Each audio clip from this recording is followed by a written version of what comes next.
अगर खुद को इंसान कहलवाना है तो 6 फीट हाइट होनी जरूरी है। The Aravalli Range, one of the world's oldest mountain range and North India's natural shield against desertification, is under threat.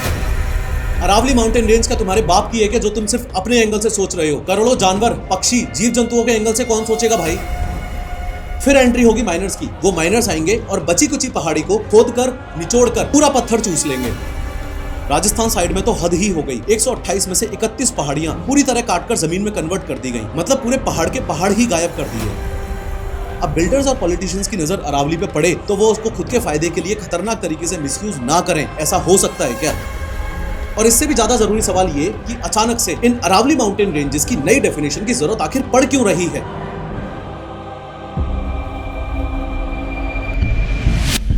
लेकिन हर बार की तरह शुरू से शुरू करते हैं। अगर कोई इंसान 6 फीट से लंबा नहीं है तो वो इंसान ही नहीं है। अगर खुद को इंसान कहलवाना है तो 6 फीट हाइट होनी जरूरी है। कैसी बेतुकी सी बात लग रही है ना ये सुनने में, पर अगर मैं आपसे कहूं कि इंडिया की ओल्डेस्ट माउंटेन रेंज, हिमालय से भी पुरानी माउंटेन रेंज यानी कि अरावली माउंटेन रेंज का कितना हिस्सा अरावली माना जाएगा और कितना हिस्सा माइनिंग माफियाज और लैंड माफियाज को सौंप दिया जाएगा, इसके लिए भी ऐसी बेतुकी सी डेफिनेशन दी गई है, तो आपको एक बार में विश्वास हो जाएगा क्या? भाई मुझे तो एक बार में विश्वास नहीं हुआ था कि कोर्ट ने इस प्रकार की डेफिनेशन एक्सेप्ट कर भी ली होगी। पर क्या है ये अरावली रेंज? और अगर माइनिंग माफियाओं और लैंड माफियाओं को सौंप भी देंगे तो क्या हो जाएगा? अरे भाई अगर बिल्डिंग्स बनानी है, डेवलपमेंट करना है तो रेत, मिट्टी, बजरी, कंकड़, पत्थर प्लस लेड, कॉपर, जिंक वगैरह, मकराना मार्बल्स वगैरह कहीं से तो लेना पड़ेगा ना। तो अरावली से ले लो, क्या फर्क पड़ता है? सिर्फ बड़ी बात नहीं, ये बहुत बड़ी बात है कि माइनिंग माफियाओं और लैंड माफियाओं का अगला शिकार अब अरावली रेंज बन गई है। देखो, अरावली रेंज एक एंशिएंट माउंटेन रेंज है जो इंडिया के नॉर्थ वेस्टर्न हिस्से में है। ये दुनिया की सबसे पुरानी पहाड़ियों में से एक है। इंडिया की ओल्डेस्ट माउंटेन रेंज है ये, और हिमालयस माउंटेन रेंज तो एज वाइज अभी बच्चे पहाड़ है इसके सामने। ये करोड़ों साल पहले बहुत ऊंचे थे, लेकिन वक्त के साथ बारिश और हवा ने इन्हें घिस घिस कर छोटा कर दिया है। ये रेंज मेनली इंडिया के 4 स्टेट से होकर गुजरती है। सबसे पहले गुजरात से शुरू होके, फिर राजस्थान में एंटर होके, फिर हरियाणा में एंटर होके और फिर दिल्ली में रायसीना हिल्स पर खत्म होती है। दिल्ली में राष्ट्रपति भवन और JNU यूनिवर्सिटी अरावली रेंज के एक्सटेंडेड हिस्सों पर ही बने हुए हैं। जयपुर के जयगढ़, आमेर, नाहरगढ़ फोर्ट और इंडिया का लार्जेस्ट फोर्ट यानी कि चित्तौड़गढ़ फोर्ट, ये सब भी अरावली हिल्स के हिस्सों पर ही बने हुए हैं। अगर आप कभी माउंट आबू घूमने गए हो तो गुरु शिखर नाम की हाईएस्ट जगह पर जरूर गए होंगे। ये गुरु शिखर ही अरावली की सबसे ऊंची चोटी है और इसकी हाइट करीबन 1722 मीटर है। गुजरात से दिल्ली तक ये रेंज करीब 692 किलोमीटर लंबी है। अब प्रॉब्लम समझो, प्रॉब्लम क्या है? प्रॉब्लम ये है कि सुप्रीम कोर्ट ने अरावली माउंटेन रेंजेस की एक नई डेफिनेशन एक्सेप्ट की है। इस नई डेफिनेशन के 2 पार्ट्स हैं, एक वर्टिकल पार्ट और एक हॉरिजॉन्टल पार्ट। वर्टिकल पार्ट वाली डेफिनेशन ये कहती है कि अगर कोई पहाड़ी अपने आसपास की जमीन से कम 100 मीटर ऊपर उठती है, यानी कि उसकी हाइट कम से कम 100 मीटर है, तभी उसे अरावली हिल माना जाएगा। मतलब अगर पहाड़ी 99 मीटर या उससे कम है तो सॉरी भाई, वो अरावली काउंट नहीं होगी। और अगर अरावली काउंट नहीं होगी तो फॉरेस्ट कंजर्वेशन एक्ट अप्लाई नहीं होगा, और अगर फॉरेस्ट एक्ट अप्लाई नहीं होगा तो प्रोटेक्शन खत्म हो जाएगी और बिल्डर्स और माइनिंग माफियाओं के लिए इन पहाड़ियों को काट के यूज करने का रास्ता खुल जाएगा। सिमिलरली हॉरिजॉन्टल पार्ट वाली डेफिनेशन ये कहती है कि अगर 2 या ज्यादा अरावली हिल्स एक दूसरे से 500 मीटर के अंदर अंदर हैं, तभी उन्हें साथ में अरावली रेंज माना जाएगा। अगर डिस्टेंस 500 मीटर से ज्यादा हो गया तो वो अलग अलग ट्रीट होंगे, एक रेंज नहीं। यानी कि फिर से प्रॉब्लम ये है कि ये नया रूल 90% छोटी पहाड़ियों को प्रोटेक्शन से बाहर कर देगा और एनवायरमेंटलिस्ट कह रहे हैं कि माइनिंग के लिए रास्ता खुल जाएगा। अब दिक्कत यह है कि अरावली रेंज की सिर्फ 8.7% पहाड़ियां ही ऐसी हैं जो 100 मीटर से ऊंची हैं, बाकी सारी की सारी तो 100 मीटर से छोटी हैं। अगर नंबर वाइज बताऊं तो अरावली माउंटेन रेंजेस की 12,081 पहाड़ियों में से 11,033 पहाड़ियां तो ऐसी हैं जो 100 मीटर रूल क्वालिफाई ही नहीं कर पाएंगी। सिर्फ 1,048 पहाड़ियां ही ऐसी हैं जो इस रूल को क्वालिफाई कर पाएंगी, यानी कि अरावली माउंटेन रेंज की पहाड़ियां कहला पाएंगी। तो इसका मतलब ये हुआ कि 91.3% पहाड़ियों पे अब खतरा मंडरा रहा है। खतरा लैंड माफियाओं का, खतरा माइनिंग माफियाओं का, खतरा हजारों पेड़ काटे जाने का। क्योंकि आप खुद समझो ना, जो अरावली माउंटेन रेंज आज के दिन कुछ ऐसी दिखती है, इसमें से अगर मैं 90% से ज्यादा पहाड़ियां कटवा दूंगा तो वो अब ऐसी दिखेगी। और अगर अरावली हिल्स नई डेफिनेशन की वजह से ऐसी दिखी तो अपने देश में कुछ ऐसी मेजर दिक्कतें होंगी कि एक बड़ा इकोलॉजिकल डिजास्टर होने वाला है। सबसे पहली और सबसे बड़ी दिक्कत होगी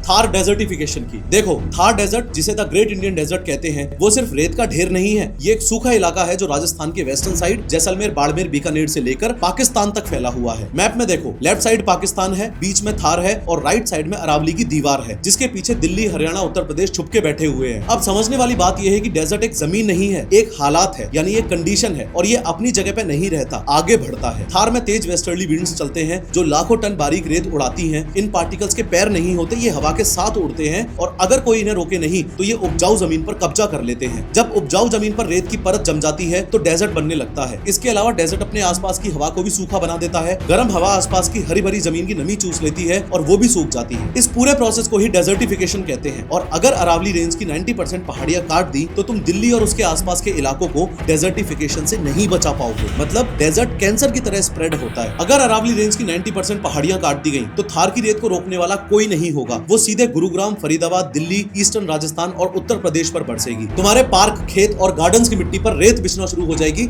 और अगले कुछ सालों में घास उगना बंद हो जाएगी। प्लस जो गर्म लू चलती है वो और ज्यादा जानलेवा हो जाएगी, क्योंकि बीच का ठंडा जंगल तो तुम माइनिंग माफियाओं को ऑलरेडी दे ही रहे हो। यानी अगर अरावली गई तो थार डेजर्ट धीरे धीरे दिल्ली एनसीआर की तरफ शिफ्ट होना शुरू हो जाएगा और अगले कुछ डेकेड्स में दिल्ली का मौसम कुछ कुछ जैसलमेर जैसा सूखा पड़ जाएगा, बस बिना ऊंटों के। दूसरी सबसे बड़ी दिक्कत होगी कॉरिडोर तोड़ने की। हमने इस एंगल से तो इस मुद्दे को सोच लिया कि अगर अरावली रेंज नहीं रही तो इंसानों का क्या होगा, पर हमने क्या इस एंगल से इस मुद्दे को सोचा कि अगर अरावली रेंज की 90% से ज्यादा पहाड़ियां कट गई तो वाइल्ड लाइफ का क्या होगा। अरावली माउंटेन रेंज क्या तुम्हारे बाप की है कि जो तुम सिर्फ अपने एंगल से सोच रहे हो? करोड़ों जानवर, पक्षी, जीव जंतुओं के एंगल से कौन सोचेगा भाई? इंसानों के पर्सपेक्टिव से हम माइनिंग और पॉल्यूशन तो देख रहे हैं, पर जानवरों के पर्सपेक्टिव से क्यों नहीं देख रहे कि अरावली माउंटेन रेंज की 90% पहाड़ियां माइनिंग माफियाओं से कटवाकर ना जाने कितने जानवरों के घर और आने जाने का रास्ता तोड़ रहे हैं हम। गुजरात से लेकर राजस्थान से होते हुए, हरियाणा से होते हुए दिल्ली तक जाने वाली ये अरावली रेंज जानवरों का एक कॉरिडोर ही तो है। उनका चलने का, आने जाने का, रहने का रास्ता ही तो है। इस पूरे पॉइंट को रणथंभौर नेशनल पार्क और सरिस्का टाइगर रिजर्व के एग्जांपल से समझो। रणथंभौर नेशनल पार्क राजस्थान में एक ऐसी जगह है जहां जंगल के बीच बड़े बड़े तालाब और उनमें मगरमच्छ हैं और हर मोड़ पर पुराने किले और खंडर मिलेंगे जो इसे एक जंगल बुक वाली रियल फिल्मी वाइब देते हैं। बाकी और भी बहुत सारे जानवर तो देखने को मिलते ही हैं, like any other national park. ऐसे ही सरिस्का टाइगर रिजर्व एक ऐसी जगह है जहां अरावली की रॉकी पहाड़ियां और घने जंगलों के बीच पुराने मंदिर जैसे पांडुपोल छुपे हुए हैं, जो टाइगर सफारी से ज्यादा एक शांति भरी लॉन्ग ड्राइव और हिली एडवेंचर फील देते हैं। है ये भी एक तरीके से जानवरों का घर ही। अब ऐसे समझ लो कि रणथंभौर और सरिस्का दो अलग अलग गांव हैं और अरावली माउंटेन रेंज वो अकेली रोड या हाईवे है जो इन दोनों को जोड़ती है। अब पॉइंट ये है कि शेर और तेंदुए एक जगह टिक कर नहीं रहते। जवान होने के बाद वो नया इलाका और नया पार्टनर ढूंढने निकलते हैं। अगर अरावली बीच में से टूट गई इस नए 100 मीटर रूल की वजह से, माइनिंग होने की वजह से, तो जानवरों के लिए बना हुआ वो हाईवे खत्म हो जाएगा। नतीजा, जानवर अपने ही जंगल में कैद होकर रह जाएंगे और वो दूसरे जंगलों में नहीं जा पाएंगे। अब मजबूरी में क्या होगा, उसी जंगल में जो बचे हुए 10-15 टाइगर्स हैं वो आपस में ही ब्रीडिंग करेंगे, यानी कि बच्चे पैदा करेंगे। मतलब भाई बहन में या कजन कजन में ब्रीडिंग होगी। साइंस में इसे इनब्रीडिंग कहते हैं। यहाँ फैक्चुअल प्रॉब्लम शुरू होती है। जब क्लोज रिलेटिव्स आपस में ब्रीडिंग करते हैं तो उनका डीएनए वीक पड़ने लगता है। डीएनए में जो खराब जीन्स छुपे हुए होते हैं वो उभर कर बाहर आ जाते हैं और यहीं से एक बड़ी प्रॉब्लम शुरू होगी, जेनेटिक डेड एंड की। इस इनब्रीडिंग की वजह से आने वाली पीढ़ियों में 3 सबसे बड़ी प्रॉब्लम आएंगी। सबसे पहली प्रॉब्लम आएगी वीक इम्यूनिटी की, यानी कि नए बच्चों का इम्यून सिस्टम खराब हो जाएगा। मान लो जंगल में कोई एक वायरस आया, जैसे कुत्तों से कैनाइन डिस्टेंपर वायरस फैलता है, तो नॉर्मल टाइगर उसे झेल लेता है, लेकिन इनब्रेड टाइगर तुरंत मर जाएगा। एक छोटी सी बीमारी पूरी पॉपुलेशन साफ कर देगी। दूसरी प्रॉब्लम आएगी रिप्रोडक्टिव फेलियर की, यानी कि बच्चे पैदा होने बंद हो जाएंगे। साइंटिफिक रिसर्च कहती है कि इनब्रीडिंग से स्पर्म काउंट कम हो जाता है और बच्चे पैदा करने की ताकत खत्म होने लगती है। कई बार बच्चे पैदा तो होते हैं पर वो अंधे, लंगड़े या दिल की बीमारी के साथ पैदा होते हैं। तीसरी प्रॉब्लम आएगी द वॉकिंग डेड की। साइंटिफिकली इसे एक्सटिंक्शन वॉर्टेक्स कहते हैं। जानवर जिंदा दिखेंगे, घूमते हुए दिखेंगे, लेकिन जेनेटिक लेवल पर वो जिंदा लाश बन चुके होंगे, क्योंकि उनके पास फ्यूचर में सर्वाइव करने का डीएनए बचा ही नहीं है। तो एक तरफ तो तुम कह रहे हो कि जानवरों को मारना इलीगल है,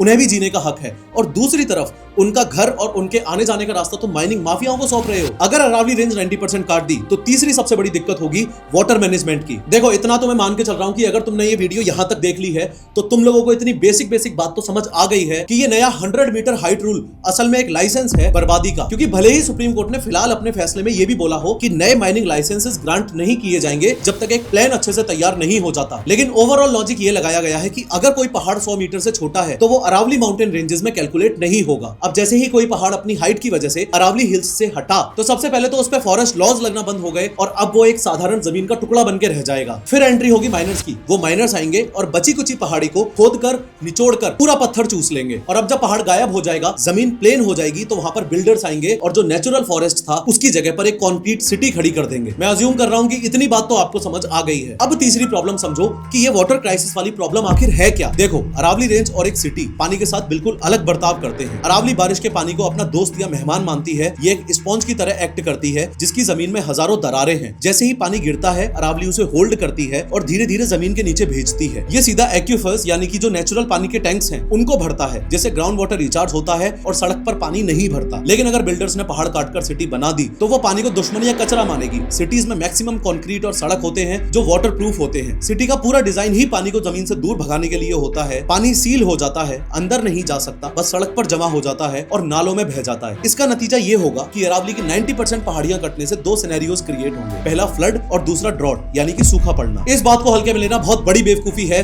कि इस 100 मीटर हाइट रूल की वजह से कितना बड़ा वाटर क्राइसिस आएगा। चौथी सबसे बड़ी प्रॉब्लम ये होगी कि दिल्ली एनसीआर में पॉल्यूशन बुरी तरह बढ़ने लगेगा। अब ये तो आपको बताने की जरूरत भी नहीं है कि पॉल्यूशन के मामले में दिल्ली का फिलहाल क्या हाल हो रखा है, क्योंकि अभी हाल ही में इस लॉन्ग वीडियो में मैंने आपको डिटेल में बताया भी था कि दिल्ली में एयर पॉल्यूशन अभी जो हो रखा है वो कितना खतरनाक है और आप अपनी फैमिली को इस एयर पॉल्यूशन से स्टेप बाय स्टेप कैसे बचा सकते हो। लेकिन पॉइंट ये है कि आज जो हालात हो रखी है इससे भी बदतर हालत होने वाली है अगर अरावली माउंटेन रेंजेस की 90% पहाड़ियों पे से प्रोटेक्शन खत्म कर दिया गया तो। सबसे पहले तो ये समझो कि अरावली के जंगल एक गीले कपड़े की तरह यानी कि वेट क्लॉथ की तरह काम करते हैं। अभी हवा में उड़ने वाली धूल plus PM 2.5 particles plus dust particles जब अरावली के पेड़ों से टकराती हैं तो वो पत्तों पर चिपक जाती हैं। इससे हवा साफ होकर आगे बढ़ती है, लेकिन जब पहाड़ काटकर वहां कंक्रीट की बिल्डिंग्स बन जाएंगी तो वो प्लास्टिक जैसी होंगी। धूल चिपकेगी नहीं बल्कि टकराकर वापस हवा में घूमेगी। एज अ रिजल्ट जो धूल पहले पहाड़ सोख लेता था वो अब सीधा आपके फेफड़ों में जाएगी। इसके अलावा थार डेजर्ट वाले फैक्टर को कैसे भूल सकते हो तुम? सिर्फ गाड़ियों से निकलने वाला धुआं ही थोड़ी ना पॉल्यूशन होता है। दिल्ली में काफी पॉल्यूशन गाड़ियों का नहीं बल्कि धूल का है। राजस्थान से जो रेतीली हवा आती है यानी कि sand storms, Aravali mountain ranges उसे एक ऊंची दीवार की तरह रोक लेती हैं। जब 90% पहाड़ जो 100 मीटर से छोटे हैं वो काट दिए जाएंगे तो ये दीवार टूट जाएगी। रेत के तूफान सीधा बिना रुकावट के दिल्ली, गुरुग्राम और नोएडा में घुसेंगे, thus increasing the overall pollution of the cities. Moreover, इन सभी मेजर प्रॉब्लम्स के अलावा ना जाने कितनी और ऐसी दिक्कतें होने वाली हैं जो हम सभी को खतरे में डालेंगी, जैसे टेम्परेचर प्रॉब्लम, क्योंकि अरावली के जंगल सूरज की गर्मी एब्जॉर्ब करते हैं और जब वो हटेंगे और वहां कंक्रीट की बिल्डिंग्स बनेंगी तो वो इलाका हीट आइलैंड बन जाएगा, एक गर्म तवे की तरह। रात को भी जमीन ठंडी नहीं होगी, जिससे दिल्ली एनसीआर और राजस्थान का टेम्परेचर 3 से 5 डिग्री सेल्सियस हमेशा के लिए बढ़ जाएगा। जैसे मैन एनिमल कॉन्फ्लिक्ट प्रॉब्लम, जब हम बुलडोजर चलाकर अरावली माउंटेन रेंज की 90% पहाड़ियां काटकर उनका घर तोड़ेंगे तो लेपर्ड्स और बाकी वाइल्ड लाइफ हवा में थोड़े ना गायब हो जाएंगे। वो भी तो खाना ढूंढेंगे, वो भी तो हमारी सोसाइटीज की तरफ आएंगे, वो भी तो हमारे शहरों में घुसेंगे। होता तो ये आज भी है पर थोड़े कम लेवल पे। ये कोई हादसा नहीं होगा बल्कि ये न्यू नॉर्मल बन जाएगा, जहां इंसान और जानवर रोज सड़क पर लड़ते हुए दिखेंगे। जैसे फूड चेन प्रॉब्लम, नेचर का एक सिस्टम है, छोटे को बड़ा खाता है। जब हम जंगल काटेंगे तो प्रेडेटर्स यानी लेपर्ड्स, ईगल्स और बाकी बहुत सारे जानवर जो शिकार करते हैं वो मरेंगे और रिजल्ट ये होगा कि पेस्ट जैसे चूहे, कीड़े एक्सेट्रा एक्सेट्रा कंट्रोल से बाहर हो जाएंगे। पूरी फूड चेन डिस्टर्ब हो जाएगी। खेती और शहरों में बीमारियां और गंदगी का ऐसा आउटब्रेक होगा जो संभाला ही नहीं जाएगा। जैसे irreversible biodiversity loss problem, Aravali सिर्फ पहाड़ नहीं एक बायोलॉजिकल लाइब्रेरी है जहां over 400 plant species, 200 bird species, 100 butterfly species, 20 reptile species और वेरियस मैमल्स रहते हैं। 100 मीटर रूल आते ही ये लाइब्रेरी हमेशा के लिए जल जाएगी और कई ऐसी प्रजातियां खत्म हो जाएंगी जो दुनिया में और कहीं नहीं मिलती। जैसे एग्रीकल्चर फेलियर प्रॉब्लम, अरावली आसपास की हवा में नमी यानी कि मॉइस्चर बनाए रखती है जो फसलों के लिए जरूरी है। पहाड़ हटने से माइक्रो क्लाइमेट सूख जाएगा, खेत बंजर होने लगेंगे और अनाज सब्जी की पैदावार गिर जाएगी। इन शॉर्ट इसका सीधा असर आपकी थाली और महंगाई पर पड़ेगा। जैसे आखिरी और सबसे बड़ी प्रॉब्लम होगी कि we will reach a permanent ecological point of no return. देखो अरावली दुनिया के सबसे पुराने पहाड़ों में से एक है, हिमालय से भी पुराने। एक बिल्डिंग अगर टूट जाए तो दोबारा बन सकती है, लेकिन ये पहाड़ अगर एक बार काट दिए ना तो दुनिया की कोई भी टेक्नोलॉजी, कोई भी AI बना लेना, कुछ भी ये 250 करोड़ साल पुरानी माउंटेन रेंजेस को वापस खड़ा नहीं कर सकती। ये लॉस 100% परमानेंट है। पर सवाल ये है कि जब हम आम लोगों को ये सारे के सारे नुकसान साफ साफ दिख रहे हैं तो जो लोग अरावली काटने का फैसला ले रहे हैं क्या उनको ये नुकसान साफ साफ नहीं दिख रहे होंगे क्या? उनके पास तो एक्सपर्ट्स भी हैं, फॉरेस्ट सर्वे ऑफ इंडिया की रिपोर्ट्स भी हैं,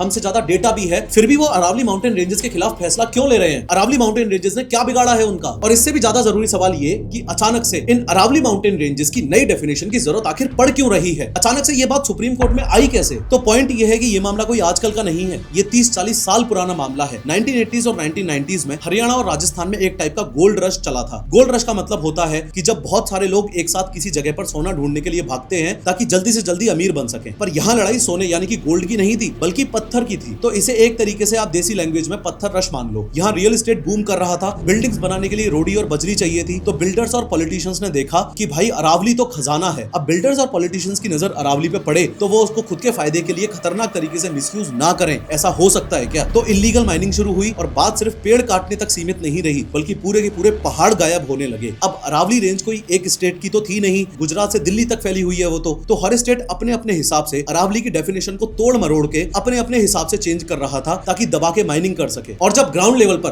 काफी हद तक एडमिनिस्ट्रेशन को माइनिंग माफियाज ने खरीद लिया ना, तब सुप्रीम कोर्ट को बीच में आना पड़ा और यहीं से शुरुआत हुई उस लड़ाई की कि अरावली एग्जैक्ट कहां किसे जाए। क्योंकि ऐसा तो अलाउ नहीं किया जा सकता कि राजस्थान वालों तुम अपनी डेफिनेशन अरावली की अलग रख लो और गुजरात वालों तुम्हारी डेफिनेशन तुम अलग रख लो। तो इसकी एग्जैक्ट डेफिनेशन आखिर है क्या? बात यहाँ पर आके अटक गई। तो उसके बाद ये डेफिनेशन की लड़ाई काफी लंबी चली। पिछले 20-25 सालों में कुछ कोर्ट केसेस भी हुए, काफी पहाड़ भी गायब हुए और अरावली माउंटेन रेंजेस इतने सालों तक लगातार न्यूज में बनी रही। जैसे 1990s के दौर में जब रियल एस्टेट और कंस्ट्रक्शन बूम के कारण हरियाणा और राजस्थान में पत्थर की डिमांड बढ़ी और इलीगल माइनिंग शुरू हुई, तो 1992 में गवर्नमेंट ने नोटिफिकेशन निकाला और अरावली रेंज को इकोलॉजिकली सेंसिटिव डिक्लेयर कर दिया। लेकिन सिर्फ डिक्लेयर कर देने से काम हो जाता है क्या? जमीन पर तो इलीगल माइनिंग फिर भी चल ही रही थी। फिर जब इलीगल माइनिंग चलती रही और एडमिनिस्ट्रेशन फेल हो गया, तब एमसी मेहता ने सुप्रीम कोर्ट में पिटीशन डाली कि अरावली को बचाया जाए। फिर साल 1996 में सुप्रीम कोर्ट ने पहली बार माइनिंग एक्टिविटीज पर स्ट्रिक्ट रिस्ट्रिक्शंस लगाए और 2 से 5 किलोमीटर का बफर जोन बनाया। पर कोर्ट के ऑर्डर के बावजूद भी इलीगल माइनिंग रात के अंधेरे में और पॉलिटिकल सपोर्ट के साथ चलती रही। फिर एमसी मेहता, जिन्हें ग्रीन एवेंजर ऑफ इंडिया भी कहा जाता है, उन्होंने प्रूव किया कि माइनिंग की वजह से जो गड्ढे हो रहे हैं, उन माइनिंग पिट्स की वजह से ग्राउंड वाटर जहरीला हो रहा है और सूख रहा है। फॉलोइंग दिस 2002 में सुप्रीम कोर्ट ने हरियाणा गवर्नमेंट को फटकार लगाई और माइनिंग पर तब तक टेम्परेरी बैन लगा दिया जब तक एनवायरमेंटल क्लियरेंस ना मिले। कोर्ट ने सेंट्रल एम्पावर्ड कमेटी भी बनाई ताकि जमीन पर सच्चाई चेक की जा सके। राजस्थान साइड में तो हद ही हो गई। 128 में से 31 पहाड़ियां पूरी तरह काटकर जमीन में कन्वर्ट कर दी गई, मतलब पूरे पहाड़ के पहाड़ ही गायब कर दिए। इस सब के बाद सुप्रीम कोर्ट ने हरियाणा के अरावली एरिया में माइनिंग पर कंप्लीट बैन ही लगा दिया। कोर्ट ने कहा, हम डेवलपमेंट के लिए लोगों की जिंदगी खतरे में नहीं डाल सकते। माइनिंग बंद हुई तो बिल्डर्स ने वहां फार्म हाउस और बिल्डिंग्स बनानी शुरू कर दी, जैसे कांत एन्क्लेव वाला फेमस केस जो हुआ था। लड़ाई इस बात पर आ गई कि क्या अरावली की जमीन फॉरेस्ट है भी या नहीं। फिर सुप्रीम कोर्ट ने ऑर्डर दिया कि अरावली फॉरेस्ट लैंड पर बने हुए कांत एन्क्लेव को तोड़ा जाए और फिर कॉलोनी के 50 से ज्यादा घर तोड़े गए। और कुछ इस तरीके से अरावली को लेके बिल्डर्स, पॉलिटिशियंस वगैरह हमेशा अपना फायदा देखते हुए कुछ ना कुछ ऐसा जुगाड़ करते रहे कि कैसे भी करके अरावली को अपने फायदे के लिए निचोड़ लें। लेकिन सुप्रीम कोर्ट बीच बीच में अरावली को बचाने के लिए समय समय पर अलग अलग फैसले सुनाता रहा। पर इस बार बात अलग है। इस बार अरावली माउंटेन रेंजेस के साथ में गेम थोड़ा सा अलग खेला गया है। अब सीधी बात बताऊं तो इस पूरे मामले में हुआ यह है कि सुप्रीम कोर्ट ने पूछा था कि भाई अरावली की एक यूनिफॉर्म डेफिनेशन बताओ जो सब स्टेट्स हरियाणा, गुजरात, राजस्थान, दिल्ली सब पर एक समान तरीके से लागू हो। तो इसके लिए यूनियन एनवायरमेंट मिनिस्ट्री ने एक कमेटी बनाई। उस कमेटी ने सुप्रीम कोर्ट में रिपोर्ट सबमिट की और बोला, साहब सबसे बेस्ट तरीका यह है कि सिर्फ उन पहाड़ियों को अरावली माउंटेन रेंज का हिस्सा माना जाए जो आसपास की जमीन से 100 मीटर ऊंची हो। ये बात सुनते ही एनवायरमेंटलिस्ट और बाकी लोग शॉक्ड हो गए कि भाई ये कैसा रूल हुआ कि 100 मीटर से ऊंची पहाड़ी हो तो अरावली और 90 मीटर भी हुई तो आम जमीन। ऐसे तो अरावली रेंज की 100 मीटर से नीचे की जितनी भी पहाड़ियां हैं वो सारी की सारी बेचारी आम जमीन में कैलकुलेट होंगी, काट दी जाएंगी और माइनिंग माफियाज को सौंप दी जाएंगी, क्योंकि उनका प्रोटेक्शन ही खत्म हो जाएगा। इनफैक्ट सिर्फ आम जनता ही नहीं, ministry of environment, government of India की दूसरी ऑर्गेनाइजेशन जिसे आप लोग फॉरेस्ट सर्वे ऑफ इंडिया यानी कि FSI के नाम से जानते हो, उन्होंने भी ये बात बोली कि अगर ये रूल लागू हो गया, अगर ये नई डेफिनेशन लागू हो गई तो अरावली माउंटेन रेंज की 90% से ज्यादा पहाड़ियां प्रोटेक्शन से बाहर हो जाएंगी। क्योंकि FSI के सर्वे के हिसाब से अरावली माउंटेन रेंजेस की 12,081 पहाड़ियों में से सिर्फ 1,048 पहाड़ियां ही हैं जो 100 मीटर या उससे ऊंची हैं। बाकी तो बेचारी नेचुरली इरोजन की वजह से घिस कर छोटी हो चुकी हैं। अब दिक्कत यह है कि इस पूरी कहानी में एक ट्विस्ट और है और ये ट्विस्ट आपका दिमाग घुमा देगा। दिक्कत सिर्फ इस बात में नहीं है कि 100 मीटर की हाइट होनी चाहिए, दिक्कत असल में उस इंची टेप में भी है जिस इंची टेप का इस्तेमाल करके ये लोग उस पहाड़ी की हाइट नापने वाले हैं। क्योंकि असल मायने में देखा जाए तो स्कैम तो ये है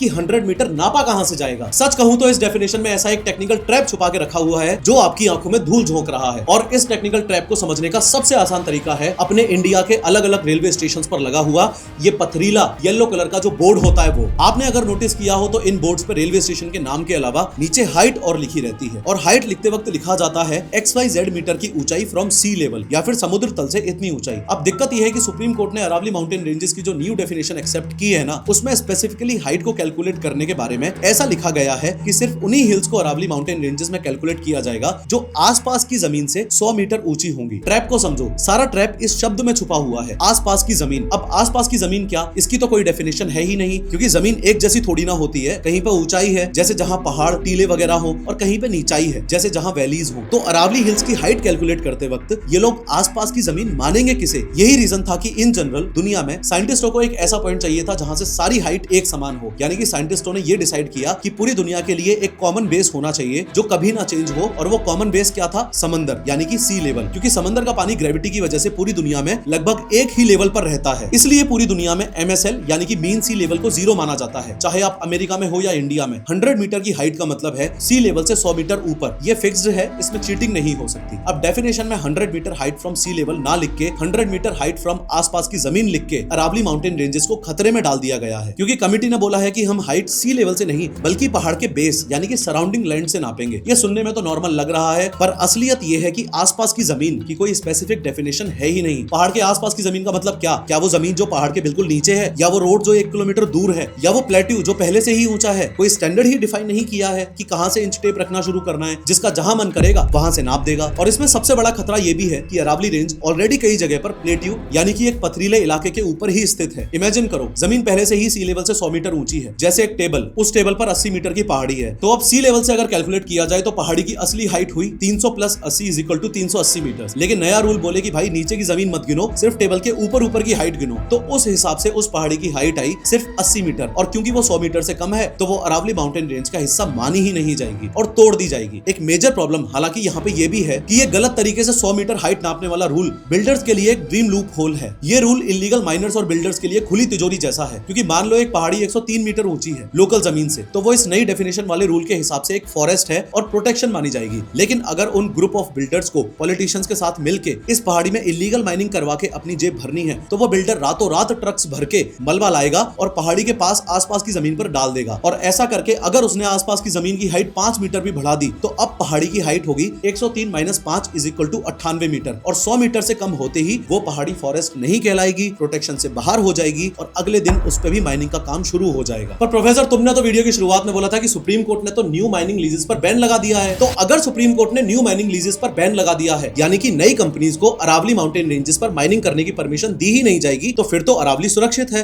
फिर अरावली को कैसा खतरा? नहीं भाई, ऐसा नहीं होता है। पूरी बात को समझो क्या मैटर है। भले ही सुप्रीम कोर्ट ने इस नई डेफिनेशन को एक्सेप्ट करने के साथ साथ ये बात बोली है कि न्यू माइनिंग लीजेस पर रोक लगा दी जाएगी, पर प्रॉब्लम ये है कि ये जो रोक लगाई गई है ये टेम्परेरी बेसिस पर है। यानी कि न्यू माइनिंग लीजेस पर जो बैन लगाया है ना, ये बैन सिर्फ तब तक है जब तक MPSM नाम का प्लान रेडी नहीं हो जाता। देखो, ऐसा तो बिल्कुल भी नहीं है कि आंख बंद करके सुप्रीम कोर्ट ने बस ये डेफिनेशन ऐसे ही एक्सेप्ट कर ली है। सुप्रीम कोर्ट ने एनवायरनमेंट को मद्देनजर रखते हुए डेफिनेशन को एक्सेप्ट करने के साथ साथ इस चीज पर भी बैन लगा दिया है कि कोई भी नए माइनिंग लीजेस ग्रांट नहीं किए जाएंगे। कोर्ट ने कंप्लीट माइनिंग पर बैन नहीं लगाया है, सिर्फ नए माइनिंग लीजेस इश्यूज नहीं किए जाएंगे ये बोला है। कंप्लीट बैन इसलिए नहीं लगाया क्योंकि कोर्ट का मानना है कि कंप्लीट बैन लगा देने से इलीगल माइनिंग बढ़ेगी और माफियाओं को कंट्रोल मिलेगा। पर एनवायरमेंटलिस्ट को असल प्रॉब्लम इस बात से हो रही है कि ये न्यू माइनिंग लीज पर बैन सिर्फ तब तक है जब तक MPSM नहीं बन जाता। अब ये MPSM क्या है? इस पूरे सुप्रीम कोर्ट डिसीजन का मोस्ट इंपोर्टेंट फैक्टर ही है MPSM, और अगर ये समझ आ गया तो सब समझ आ गया। MPSM का मतलब है management plan for sustainable mining. Basically ये एक ऐसी साइंटिफिक रिपोर्ट होती है जो डिसाइड करती है कि जंगल के किस हिस्से में माइनिंग हो सकती है और किस हिस्से में बिल्कुल भी माइनिंग नहीं हो सकती। अरावली माउंटेन रेंजेस में कहां माइनिंग होगी और कहां नहीं, ये डिसाइड करने के लिए सुप्रीम कोर्ट का ये MPSM प्लान बनाने वाला आइडिया झारखंड के सरांडा फॉरेस्ट से इंस्पायर्ड है। झारखंड में ICFRE यानी कि Indian council of forestry research and education के वैज्ञानिकों ने पूरे जंगल का एक जियो रेफरेंस्ड इकोलॉजिकल असेसमेंट किया था। आसान भाषा में बोलूं तो उन्होंने GPS लेकर चप्पा चप्पा मैप चेक किया और देखा कि कहां वाइल्ड लाइफ ज्यादा है, कहां पानी रिचार्ज होता है, कहां फॉरेस्ट डेंस है, एक्सेट्रा एक्सेट्रा। इस डेटा के बेसिस पर उन्होंने फॉरेस्ट को 2 हिस्सों में डिवाइड किया, एक तो सस्टेनेबल जोन्स और दूसरा नो गो जोन्स। सस्टेनेबल जोन्स यानी कि जहां माइनिंग अलाउड की जाएगी और नो गो जोन्स यानी कि जहां माइनिंग स्ट्रिक्टली नॉट अलाउड होगी। ऐसी ही सेम अप्रोच अरावली के साथ भी ली जा रही है कि MPSM प्लान तैयार करो, यानी कि अरावली को मैप करके ये बता दो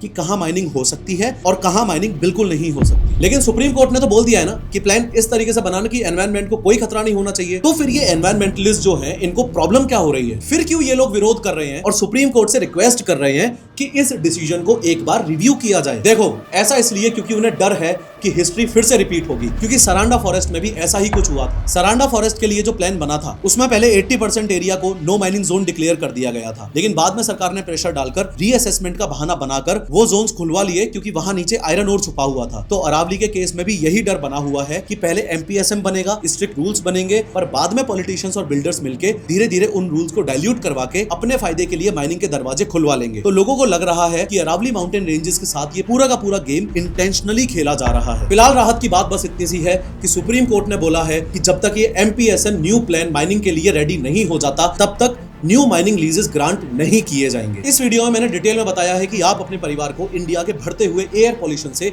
आखिर कैसे बचा सकते हो। क्लिक करो और जरूर देखो।